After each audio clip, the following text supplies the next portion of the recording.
Hey there, this is Silver casting another 1v1 on the North American ladder. This is a Masters on the Zerg versus a Platinum on the Terran, and the two players are Nasreth representing the Zerg player and Aegon representing the Terran.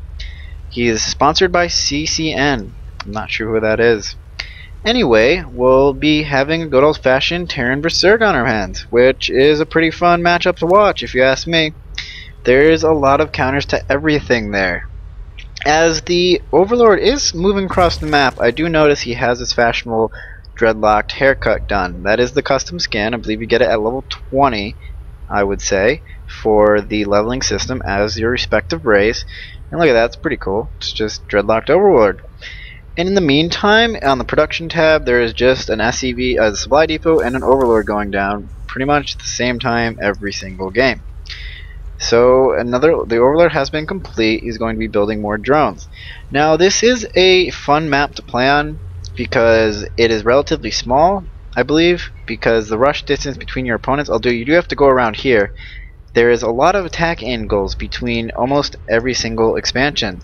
And also there's a lot of ways to divide the map. Normally, sometimes all maps are like straight down the middle vertically.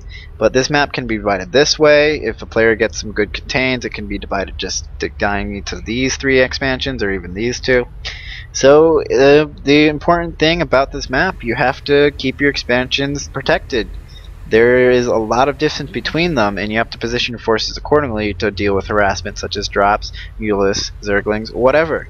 That's the name of the game at this high level of the playing. But so the drone does make it over here. He's going to see everything that's going on. He doesn't see any gas, so he might be thinking of he's probably thinking that he's going to drop a command soon, as I believe so. There's almost 400 minerals. Actually, he decides to get the orbital command first, but it will probably be a command center soon to follow. The hatchery is down for the Zerg, and the spawning pool is almost complete. Will we see some Zerglings out here? I'm not sure. So the orbital command's almost done for the Terran, and the drone and SCV are having a fight. Now, the SCV can win up in a straight-on fight versus drone, but he just decides to go start building an orbital command. Because the SCV has 45 HP to start, the drone has 40, but the drone regenerates HP. So, with some micro, a drone can kill an SCV. But a probe can kill anything with some good micro too. So, that's not going to happen as the drone safely leaves the base. However, he did scout that command center going down, so he knows his opponent's going for an expansion, meaning he's not going to have any large amount of forces early. If I was Nazareth, I would throw down another expansion right about now, because he's seen the expansion, he knows there cannot be that much early harass. He also noticed that there wasn't any gas at this point, so wait, that's the wrong player. Yeah, he hasn't seen gas yet, so he's not worried about a factory or anything else at this time. So he has a couple Zerglings on the field. I believe they're just establishing map control. They have picked up both watchtowers, the third, and probably the entrance to the ramp, or the second ramp. So that's some good strategy, just getting your Zerglings across the map to get some map positions. And we have not seen the third by Nasreth yet. Of course, I don't know the timings for the Zerg, so it might not be just yet. He is producing queens and drones in mass almost exclusively, and he's just starting to pick up his first gas. So that tells me he probably is going for the third expansion, considering he doesn't have any gas ret. He can't make any roaches or banelings or anything like that. They're not even layer techs, so he probably will be throwing down a third. Terran is also floating minerals, so which means he'll probably be spending them soon. Let's see what he spends them on. I'm guessing 3 barracks and a starport. Ooh, wait, no, it's a factory. We are probably going to see some mechanized Terran play here, as you don't really build 2 factories unless you absolutely need to. He has built a reactor on the barracks and is now transferring over the factory to probably crank out either Hellions or Widow Mines. That is always a good idea if you have that reactor already done. The command center / orbital command is now done for him as well, so he can now get his natural up and running. He has built 2 Hellions, and he is going to be cranking those out probably for some early harass. The third has been thrown by Nazareth. He's going to have to deflect this to prevent some massive damage. His queen is currently off creep, which could prove fatal here in a moment, because this hatchery is nowhere near complete, and he only has 1 and 2 queens at his base. Now that can defend against these Hellions that are now moving out. However, they are spotted by that Zergling, which is just there to die for those exact reasons. The other Zergling runs away. The Helians are now in the center of the map. Let's see if Nasreth can respond accordingly. He needs to probably get some more queens out, some lings to chase these down, so hopefully he can deflect this attack without taking too much damage to his economy. In the meantime, Aegon has now produced 2 more Widow Mines, or 2 Widow Mines initially, so those will be coming into play as well, considering Widow Mines are kind of scary against Zerglings and workers, and I believe that's all he has right now. He has a couple queens, but still, a Widow Mine shot will take that right out. Now, if he moved out with everything, with the few units that he has, he could do some damage, but of course, it's a Zerg player, the larva mechanic, that will get him every time. Another Zergling is picked off in the center of the map at Nasreth's watchtower. The Helians are moving in to scout out the third. They see the third, they see the Overlord, they see the Queen, they go to town on the hatchery. Not really any point to that. They are taking some damage. They are running up the ramp, going to try to do a run by on the main base. They are running over creep timers. That was a nice animation we saw there. They are attacking the drones. However, the queens and Zerglings are here. These poor Helians could be smushed against this wall. It looks like they are. One goes down and the second one's due to follow. However, they did pick up a few kills there, I believe. They picked up 1 worker killed to 2 Helians. So that is not going to be paying off, as that is, he lost 100 resources for the Zerg and only 200 for the Terran. So slightly less cost effective than he liked, but he has transitioned into full mechanized production. He is producing 2 Widow Mines at a time. Another command center is going down to keep up with the opponent's third, and he has a ton of Widow Mines here. He has 6 Widow Mines burrowed at the center of his base. Look at how he's spreading them out so that they don't overlap completely to prevent friendly fire, and also they can activate on several different clumps of targets. This is very smart. And the units for the Zerg are still only Zerglings and Queens. I believe he should be... Yep, his layer tech has finished. He is now working on a Spire and a Baneling nest. We will probably be seeing Mutalisk Baneling soon to follow. He does have double Evo chambers, so he can be going for the double upgrades on those as well. Let's see what he decides to do with those chambers. Oh, he does go for double upgrades on the ground attacks and armor. That's melee attack. So we will be seeing Zerglings, Banelings, Mutas soon to follow. Now, as a mechanized Terran, this is not really the best position you want to be in, considering he has no Thors up at the moment. He has a handful of Marines and a tank. Doesn't do anything against Mutalisk, which we will be seeing very, very shortly here. Once that Spire hits 100, there will be a flock of Mutas coming his way. Nasreth just has to save his bank at this point, although he is not doing that. So these Widow Mines will do a great job of cleaning up any harassment that will be happening on the mineral lines. However, they are not in position. However, Aegon with the money scan will scout shit going on here. Now, where is that Spire though? So, oh, he has seen the Spire. There it is. So that is why he reacted by building missile turrets. That was very critical, as they are going to defend him in this crucial point in the game when he has really no anti-air except for those turrets. So that was a very smart money scan by him. And, excuse my language, shouldn't swear. And there is Zerglings destroying these destructible rocks. So I'm not sure if we will see the Mutalisk come into play, because he did get that scan off. Nasreth might have abandoned that pathway. Oh, he has switched. He's not even getting any Mutalisk because of that scan. He is getting Swarm Hosts instead. What a brilliant idea, because a large amount of Swarm Hosts can siege the Terran opponent and force a contain. And these Widow Mines won't do anything to the Locusts, considering the Locusts are free. Now, the siege tanks will help, and they might be able to do some damage, but that was a very smart decision by Nasreth.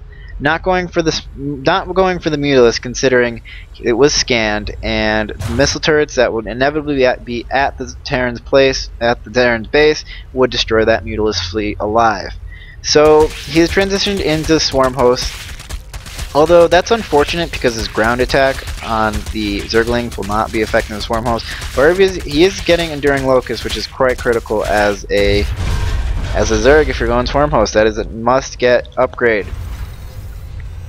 And he has some Swarm Host out now. He has 3 with a bunch more on the way. Let's see if he tries to go for a contain here. These Zerglings are clearing up a Helion in the middle of the map, not like it was going to do much. The Terran has expanded to his 3rd base, where there will be more factories going down for production, so he's going a pretty much straight mech army at this point, working off 2 reactors and 1 tech lab. However, he has no Thors in production, and his units are looking at 1 Thor and 10 Helions versus 2 siege tanks. Now, once he gets his upgrade for those Hellions to transform them into Hellbats, that will be very good because Hellbats absolutely destroy Swarm Hosts. I've seen 5 Hellbats hold off a load of Swarm Hosts because those Enduring Locusts just melt to the splash damage of the you know what I'm trying to say, the Hellbats, the Transformers. So we do have some Swarm Hosts moving across the map very slowly. There is an Overseer here and a Changeling going across the map. As there are more Swarm Hosts forming up, the Terran Hellions are moving out to spot this. However, they might be intercepted by these Enduring Locusts that are about to be spawning. We'll see what happens here. He does decide to pull back his forces. He don't think he has a lot right now. He's kind of relying on this Widow Mine minefield to help him out. But these Locusts are going to probably be able to get all the way to this base and clear out this minefield, and that's just going to reset the timers. So we'll see. We also have Banelings underway. They have their speed upgrade as well, so that will be coming into play. I don't think Nasreth realized how much mech his opponent is going, because there's a lot of factories, and I don't think he's actually gotten a scout into the base yet. As you can see, well, he has seen all this stuff, but I'm not sure if he realizes that Banelings are not the best versus an armored army. Like this Death Ball we got moving up here. It's Hellions, it's 2 Thors, and 1 tank with a bunch of Widow Mines. He's actually moving out for a push. Unfortunately for him, there are Swarm Hosts in position ready to intercept this. This could be disastrous if he doesn't have the scan. However, the scan is down. He somehow knew they were there. The Swarm Hosts are melting. The Locusts are getting torn apart, but they are getting a ton of damage on these Hellions. A lot of the Hellions are going to fall. If you look at the units lost tab, it is plummeting for the Terran player. These Swarm Hosts are actually going to hold off this army and get tons of kills on those Hellions for free. Well, he lost a few in there, but still, that was definitely an engagement not favoring the Terran player. The Swarm Hosts, the Widow Mines do burrow to kill off these Enduring Locusts. However, these are free units. This is just delaying these things. And with this Overseer, these are going to die, or not. So, right now, if I was Aegon, I would be pretty scared. There is a lot of Swarm Hosts, there's a lot of Lings, and we now have Vipers on the field as well. That will be pretty interesting to see, because the Viper can abduct the siege tanks, and there goes your siege line. So the Zerg player is looking he's in a pretty good shape right now. However, Aegon has transferred into Hellbats, which he definitely should against these Swarm Hosts. They will be very effective, and he has lots of Thors in production. This Thor is blocked off. You should probably put down the supply depots, of course. Actually, no, that Thor is completely blocked off, so this is going to have to lift off. Now, or you can pick it up with a medevac, although he doesn't have any medevacs. And in the meantime, we also see Ultralisk coming out for Nasreth. So, Nasreth is into the late game. He will be maxed out very soon. He has a large bank. He's expanded to a 4th. His opponent is still on a 3rd. So he is looking in great shape. His economy is skyrocketing above his opponent, as well as his army value. Well, his army supply is actually behind, but we'll see in that. There you go. He's going to catch up right about now. So, yeah, he was just waiting for that supply to free up. So, yeah, Nasreth is now maxed out. He is working on the armor upgrade for the Ultralisk, and he has level 3 attack underway. No level 3 ground yet. And his army consists of Banelings, Swarm Hosts, Vipers, and an Ultralisk on the way with a bunch of Zerglings.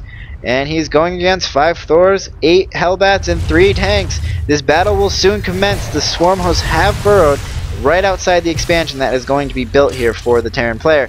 And the Mechan army is actually going to run straight into this. However, we'll see how the Hellbats fare here. These are free units. He needs to actually attack with all his units right now in order to do something.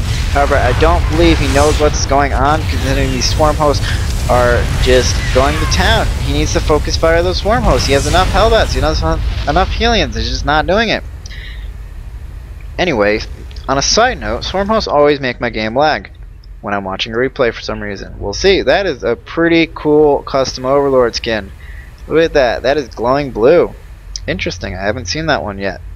So, under production, we have more Ultralisk. Nasreth is maxed out. Aegon could be there soon, considering he has a large bank. However, more Swarm Hosts are whittling down his forces. He needs to do something about this, and he needs to do something about this now.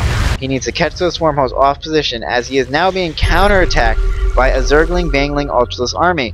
this could sandwich in this mechanized death ball, and Aegon won't be able to remax in time in order to defend after this.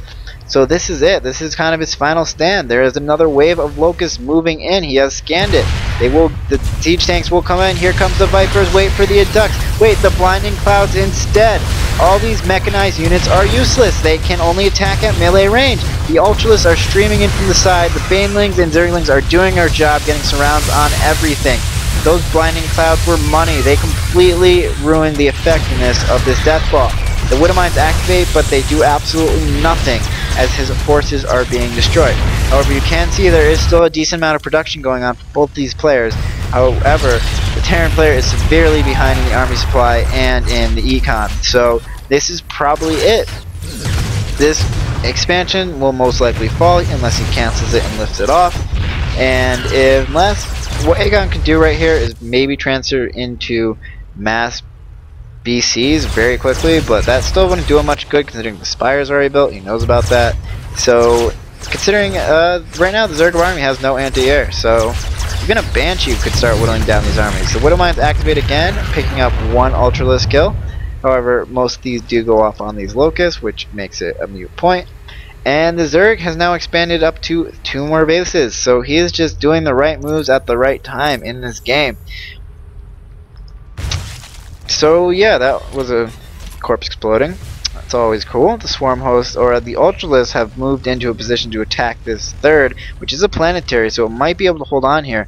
However, the forces for the Terran player are not looking good at all. It's 76 to 117, and the Zerg has 49 larva stockpiled up with a 4k mineral bank. He can remax his army almost at any time with Zerglings. He can't get any gas units, but still, a lot of Zerglings is still going to hurt. He does split his forces here, probably in a poor pathing area. As he realizes his mistake, the Ultralist is going to pick off this Hellbat most likely, but the Zerg is deciding to pull off and get his Ultras near his Swarm Host. Now the Locusts are continuing to stream out here. They're picking off a couple units here or there, but that's kind of the point of Swarm Host, is to get free kills because your units are free. So there you have it. Wonder if they do have a kill counter. Yes, they do. 4 kills, 5 kills, 3 kills, 5 kills, 2 kills, 3 kills, 0 kills, 6 kills. That's a lot of kills for some free units, so that has definitely paid off for him this match. The Ultralists are going to just try to move in here. However, with the command center and the planetary fortress blocking these tanks, this is going to be proved quite difficult. However, the Vipers are here and the blinding cloud goes down yet again. These siege tanks can't do anything. The Thor can only attack in melee range. This is probably it here. The planetary is going to fall. The mass repair is, however, keeping that barely alive. That planetary fortress is chewing apart these Ultralists. However, most of his army has been destroyed. There goes the Yoink on the last siege tank, and there's more units streaming in from the side. The planetary is doing an excellent job of defending here, killing off these Ultralists. The Thor is going to town on these Ultralists. However, the sorry about that. The Zerglings are coming in from the side. This planetary fortress is still alive, still being repaired. However, the Ultras have now switched over to the SCVs as they do abandon the attempt and they try to make it out in time. There is not a lot of forces left. This is probably it. There's a really bad command here, and we will probably be seeing a GG very soon here, as the Zerg has just crushed his opponent's third base. There is very little minerals left in his main. It's completely mined out, and there you have it. That was the GG. So that was a pretty good game by these players. Once again, it was Masters and a Diamond. So that was pretty good. Nice Swarm Host play here. That was pretty ingenious with deciding not to build any mutas or any Spire units actually after it was scanned. That really paid off considering the turrets have been built. And that was a little bit of harass early. Was a lot of wind mines on the field. Unfortunately, they couldn't do anything for the Terran Death Ball. And that was it, folks. I hope you enjoyed. My name is Silver. Please send me replays and subscribe. And thank you for watching. And go out there and get your game on.